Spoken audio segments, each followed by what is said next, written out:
Alright, what's good, y'all? Welcome back to the channel. Tonight I'm going to be breaking down UFC 298, Volkanovski versus Topuria. We have like the first good UFC card in a fat minute, it feels like, since the Strickland card. All of the fight nights have been bunk, and all of the ones that they've been announcing coming up for the next 3 months are pretty bad. So I'm just going to enjoy the last 5 fights on this card. Let's just say that. It's a really top-heavy card. The first 7 bouts kind of mid. There's like maybe 1 or 2 good sleeper fights in there with some cool prospects, but for the most part pretty mid card all the way up until the main 5, and then it gets really good. Let's just get right into the first fight of the night. Andrea Lee taking on Miranda Maverick at 125 pounds. Andrea Lee, I believe, let me just double check real quick. Yeah, nah, she's on a pretty big skid here. She lost 3 of her last 4. Her last win came over Cynthia Calvillo way back in 2021. So it's looking like she's kind of getting out the door. And even her in her prime versus Miranda Maverick, I'd probably side with Miranda Maverick. She's just a little bit better in pretty much every department. So I'm going to lean with Miranda Maverick, taking it by a pretty dominant decision, 3-0, probably using her grappling a lot. Moving on up the card, Val Woodburn taking on Oben Elliott. I'm leaning with Oben Elliott. He's a little bit rangier. He's a lot more technical with his striking. They're both strikers predominantly. But Val Woodburn, I don't know, just something about the way he came out there against Bo Nickel, who is definitely, you know, an intense prospect to fight. He didn't look ready for the UFC at all. And I know they're giving him another chance because he stepped in on short notice. But I don't think he's going to last long, and I think he needs to go back to the drawing board, go back to the regional circuit, build himself up, and then try to come back into the UFC. I think Oben Elliott is just a lot more prepared for this. So I'm going to be taking Oben Elliott by a second-round knockout. Moving up the card, we have Josh Quinlan taking on Danny Barlow. Danny Barlow actually is kind of an exciting prospect. He's 7-0, and at welterweight, we don't get too many undefeated people that aren't lame as fuck like Ian Garry.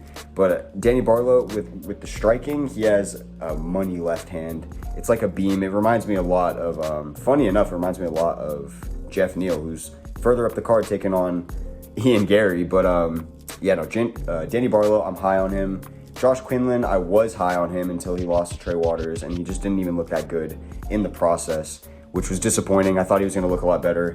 I think I just was, I don't know, enamored by his first knockout win. It made him seem a lot better than he really is. But upon his last fight, I don't know, it's clear to me somebody like Danny Barlow can probably get it done, keep his undefeated streak, and start off in the UFC doing pretty good for 1-0.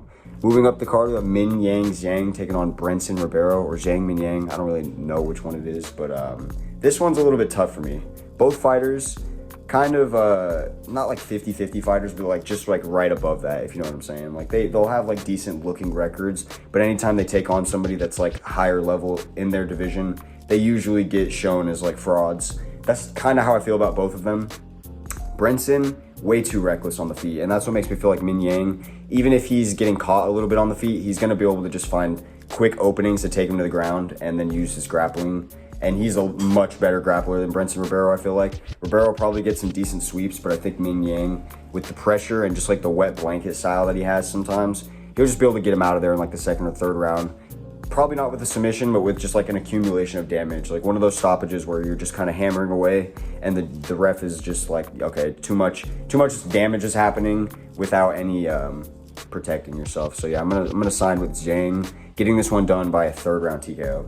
And then we have the most exciting prospect on the card, Rinya Nakamura taking on Carlos Vera in the bantamweight division. This is, I believe, the biggest favorite on the card is Rinya, and the biggest underdog is Carlos. And there's honestly a solid amount of underdogs that I would take on this card, but we'll get to those. Rinya just looks like a freak on the feet. He's a little bit reckless. He definitely has some things that he can improve on, but you can tell that he's overall pretty good. He's not like bad anywhere. He just is a little bit reckless on the feet. It's his grappling where he really shines, and he looks like a world-class fighter, and honestly somebody that I think is going to go far in the bantamweight division if they just build him up slow. I think taking on an 11-3 Carlos Vera is pretty good for your 2nd fight in the UFC, or 3rd. I don't really remember exactly. Let me just double check real quick. I think it's his 3rd fight in the UFC.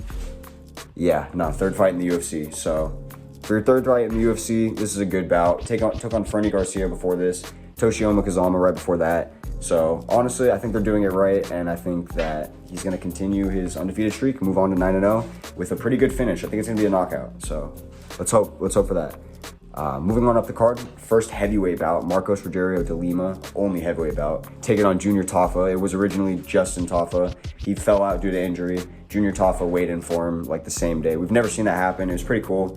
Both of the brothers have been underdogs against Marcos, which is weird to me because, I mean, I guess I could see Justin, but with Junior Tafa, he's a little bit lankier, less experienced, but still has like that crazy knockout power, and he goes for it. So I'm going to have to side with Junior Tafa. I think he's going to be my first underdog of the card.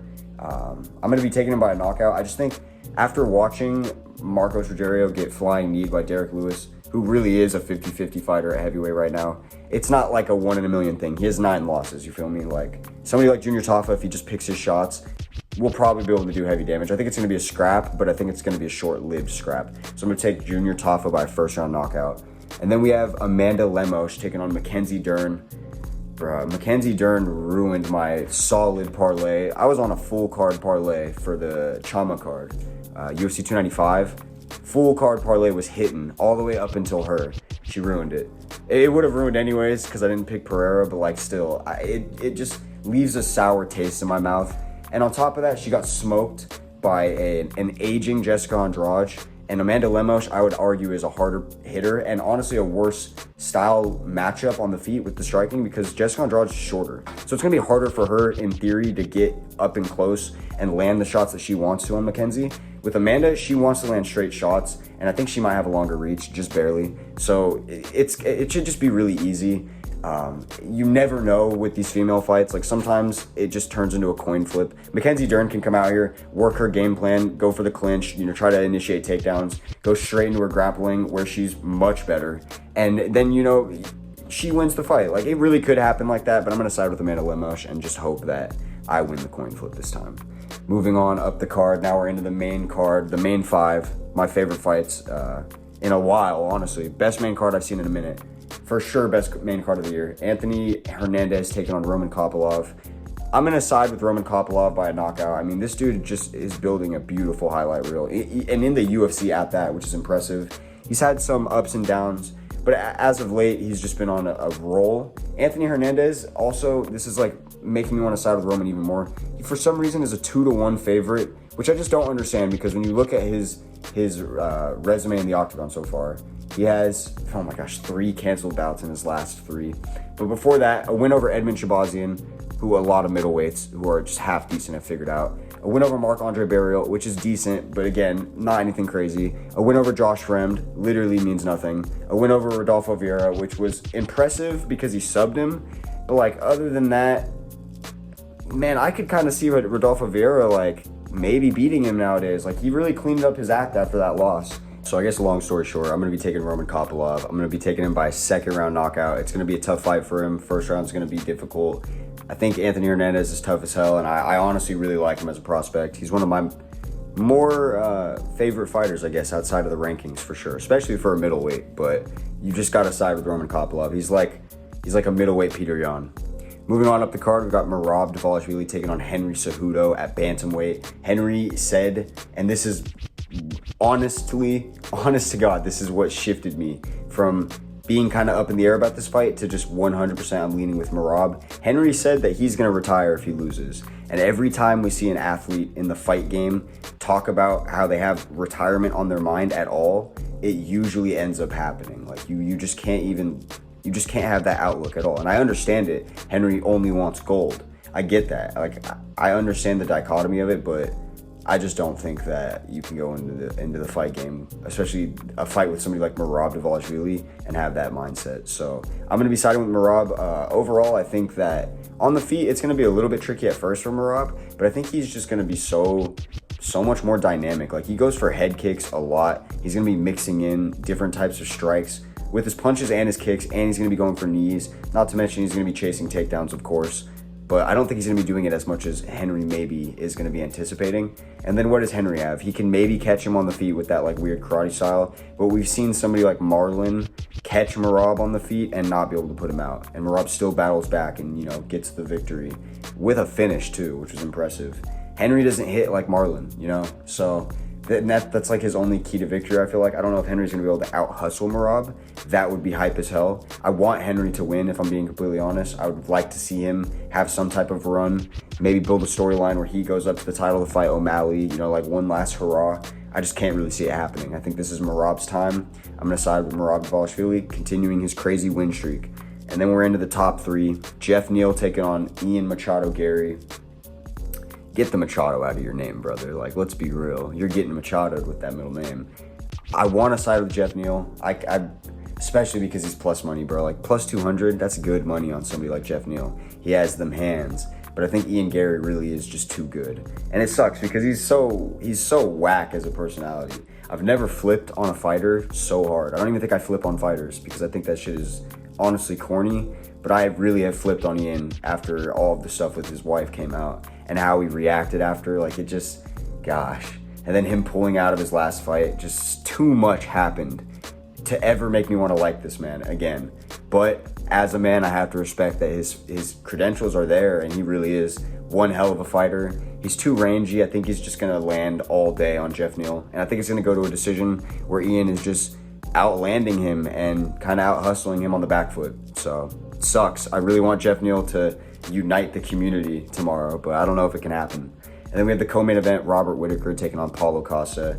Paulo made weight, which is dope. I know all of us are still going to be nervous that this fight even happens until they're both in the cage, because I've seen Robert Whittaker pull out day of, and I've seen Paulo Costa do some goofy shit too. So you never know with them, but I'm gonna hold out hope that they're in this one. Paulo Costa seems, you know, way more serious as I've seen him since back when he earned his title shot, you know, a couple years back. He looks like he's ready for it. And honestly, on paper, I think Whittaker is a much better fighter. But if we're going to break down, you know, the longevity and the fact that Robert Whittaker is coming off of a TKO to somebody who doesn't hit as hard as Paulo. He has a different type of style, sure, but he doesn't hit as hard as Paulo. If Paulo can really just get in there and be the eraser that he used to be, I think it's going to be a bad night for Rob. I can actually see Paulo getting him out of there, similarly to how DDP did with a TKO. And I'm going to have to side with that. I'm going to side with Paulo Costa as an underdog. And then we have the main event, the reigning, defending, 1,500 days defending as champion, Alexander Volkanovski, fighting Ilia Topuria. And, you know, Alex coming off of 2 losses. One of them I kind of thought was a win. And then, you know, obviously he got head kicked in the rematch. So it doesn't matter what you thought about the first fight. And Ilia Topuria, he's trying to be the next version of Conor McGregor, you know. But I don't think he's doing it really trying to be a copycat. I think he just genuinely is that confident. It comes off that way. He got a little bit flustered yesterday, he got a little bit flustered at the press conference by Alexander, you know, having that like old man act. It was really working, which was surprising. And honestly, I didn't think it was all that like funny. You know, it's whatever. Like I like Volk, so I don't really mind, but the community really loved it, which is surprising. They really took well to that. So, you know, momentum's really there for Volk. He has the Anaheim crowd, you know, kind of in the palm of his hand. But I have a weird feeling that this is Ilia Topuria's time. Something about the way they match up on the feet, you know, they really say styles make fights for a reason. Styles make these matchups because they do. And, you know, Alex stomps a whole lot of featherweights, pretty much all of them. Some of the greatest, like Max Holloway 3 times, which is fucking ridiculous. But Topuria, I think that his boxing style is going to be tough for Volk, and I think that he's going to get clipped really quickly, and Ilia Topuria is going to capitalize, and Volk's just not going to know what hit him, and, you know, sooner than he realizes, he's going to be TKO'd, and he's going to be looking up at the lights. I just have a weird feeling that's going to happen. I have for some months now. I've been more confident in Volk as the week's gone on, but I don't know. I feel like I have to side on my gut here. And if I'm wrong, I'm sinking down from being 50-50 right now, 2-2 in main events. I'm gonna be 2-3. I can't have that happen, bro. Like, I need to build my win streak back up. So that's gonna be the end of my predictions for this card. If you fuck with the content, give me a sub. If you don't, give me a dislike, bro. That's gonna be all though. I'll hit y'all with a reaction probably tomorrow, honestly, because I'm just itching for these fights, bro. I want to talk about them. I'm just looking forward to us finally having 5 solid fights on the main card. It's been a minute, so I'll catch y'all. I hope y'all enjoy the fights too. We out.